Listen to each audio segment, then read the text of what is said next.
সমস্ত নতুন পাতাগুলোতে সব কজ বেরিয়ে গেছে। কচি পাতা বর্ষাকাল মানেই এত ভালো লাগে, এই কারণেই ভালো লাগে।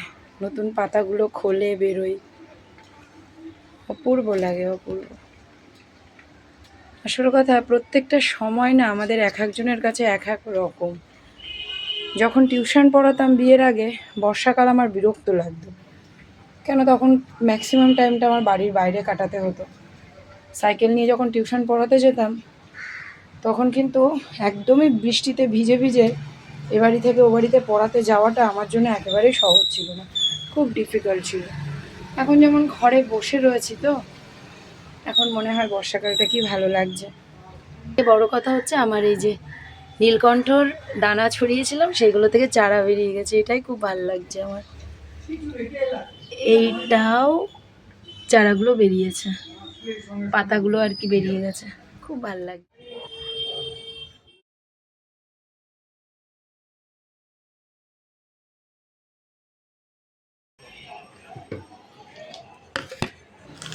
গুড মর্নিং সবাইকে। আজকের রবিবারের সকালটা ছোট্ট একটা ব্লগ তোমাদের সঙ্গে শেয়ার করছি। ভিডিওটা শেষ অবধি দেখো, ভালো লাগবে।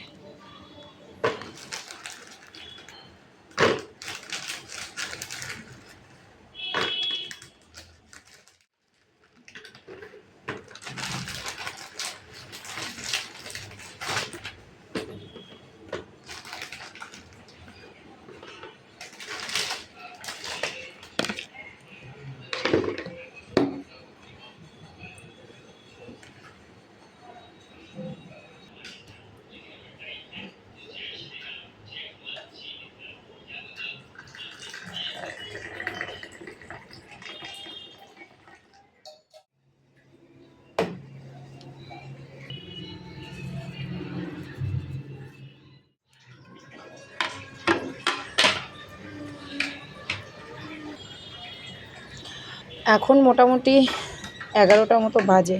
উঠেইছি দেরি করে, প্রচুর দেরি করে। কেন কি, উঠেছিলাম প্রথমে 6টা নাগাদ।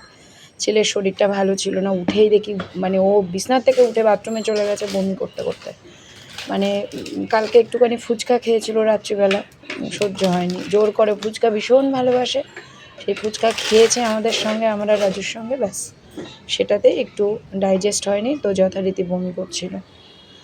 তো রাজুর এখানে লিকার চা, আমার দুধ চা, এই দিয়ে আজকে সকালটা শুরু হলো। তারপরে বিকেলে একটা লং ভিডিও শেয়ার করব। লং ভিডিও বলতে যাই হোক, একটা রান্নার ভিডিও, কী আজকে দুপুরে রান্না করলাম। তবে এই ছোট্ট মর্নিং ব্লগটা কেমন লাগলো অবশ্যই কমেন্ট সেকশানে জানিও। টাটা।